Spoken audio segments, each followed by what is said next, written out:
დიდი ოჯახის პატარა მასპინძელი სტუმრის დასახვედრად მიდის. ლერიკოს უთხრეს, რომ წელს დაც მებთან ერთად განსხვავებული ახალი წელი ექნება. ტკბილეულით და თბილი ტანსაცმლით.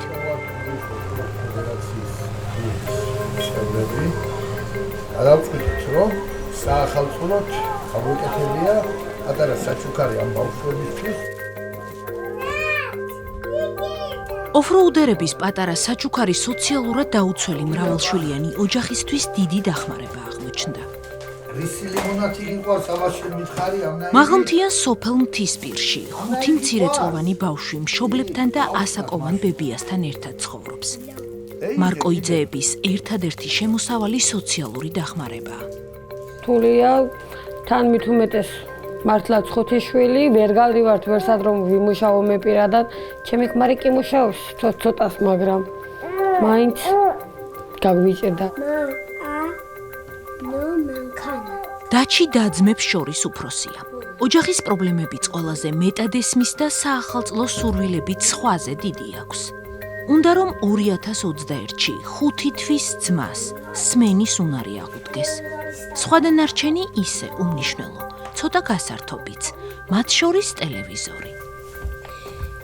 ტელევიზორი. ოცერი.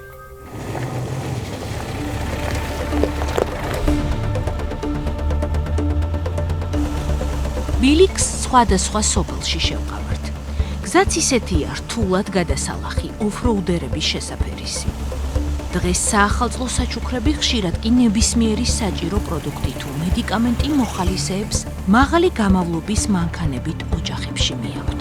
სასწრაფო დახმარება ჩვენ ვართ მანქანის ამოყვანა საჭიროება და თუნდაც შეკეთება რო ჭირდებათ. ყოფილა შემთხვევა რომ ღამის 3 საათზე ბახმაროში წავსულ ვარ, გომის მთაში წავსულ ვარ, იქედან გამომდინარე რომ ძალიან ცუდი რელიეფია. თამუნა შეიძლება? ამჯერად ექსტრემალური სპორტის მოყვარული თამუნას გასაცნობად შეჩერდნენ. რა ვიცი, შენ როგორც სიტყვის ზაფხულის პერიოდში თუ კი თქვენი სურვილი იქნება ჩააქსვამთ, გაგატარებთ, გამოგატარებთ, რა ვიცი, არაფერაც გადაწყვიტა. სანამ გურულები საახალწლო ნობათებით ოჯახებს მოივლიან, აჭარლებთან დახმარების ზარი შემოდის. რამაზ, ჩემთან არის პამპერსი, მედიკამენტები და რაღაცეები. შენთან საკვებია.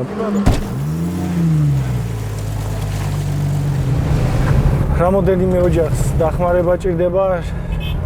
ბავშვები ყავთ, უნდა შეზღუდული. რაღაც პატარ-პატარა შევაგროვეთ. განაზოგებით ოჯახისთვის დასახმარებელი მედიკამენტები, ქვილი, შაქარი, რაღაც ესეთი საკვები პროდუქტები და საახალწლოდ გვინდა რომ ჩვენი გასაკეთებელი გავაკეთოთ ბიჭებმა. წლებია ასე ხდება. დახმარების შინაარსის შემცველ შეტყობინებებს ხშირად აჭარის ოფროუდ ფედერაციის სოციალურ გვერდზე, ხან მესიჯის სახით, ხანაც პირად ნომრებზე იღებენ. სხვადასხვა პროფესიის ადამიანების მთავარი ჰობიც ესაა. რთული გზების მარტივად გავლა და ქველმოქმედება. ახლა მათი თანადგომა 7 წლის ელენეს, ცერებრალური დამბლის მქონე პატარა გოგოს სჭირდება. ელენე სანამ ასეთი გაგვიჩინდა, 7 წელი ჩვენთვის რთული გახდა ეს ცხოვრება. ჩვენ ვერც ნორმალურად თაში წავედით და ვერც სხვა რამეს მოვიხედეთ ამ ბავშვის გამო და ერთი ვერ ასდი ამ ბავშვს, 2 ვართ.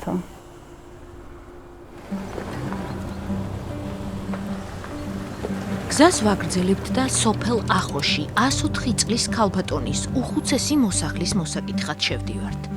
10 შვილის, 23 შვილიშვილის და 13 შვილთაშვილის გამზრდელმა COVID-19 სახლის პირობებში დაამარცხა. პირველად მე დამემართა, გადავიტანე და ამის მიუხედავად არ მეშინოდა, მეც მკურნალობდი, ვეხმარებოდი COVID-ის გადატანაში, წამლები მივაწოდეთ გადასხმა, გრიპის ვაქცინა ქონდა გაკეთებული და ამით ადვილად გამოვიდა მდგომარეობა.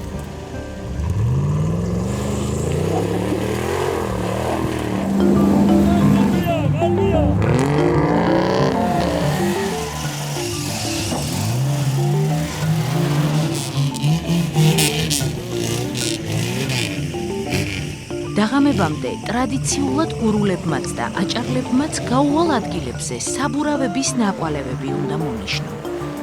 ესეც ერთგვარი შეჯიბრია ეკიპაჟის და შტურმანის გარეშე.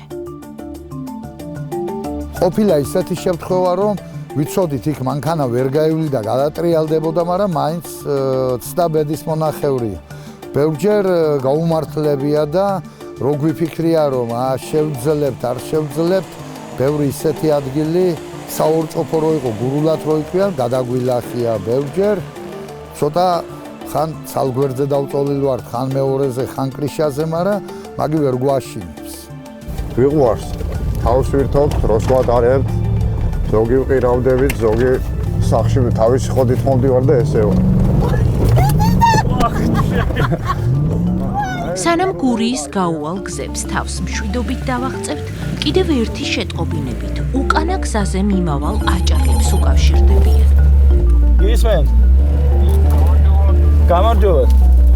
საბადოების თვეში ვართ, ჩარჩენილებია. დახმარება გუსაჭიროა. ზუსტად აგვიდასტურეთ სადახარ? საბადოების ქედის ვართ ექიმები, ვართ არის ბიზნესმენები, ჩართული ამ საკითხში მოყვარულები. ანუ სხვადასხვა პროფესიის ადამიანები, რომელიც აი ცდილობენ, რომ სხვას დაეხმარონ, რაღაც კარგი საქმე გააკეთონ.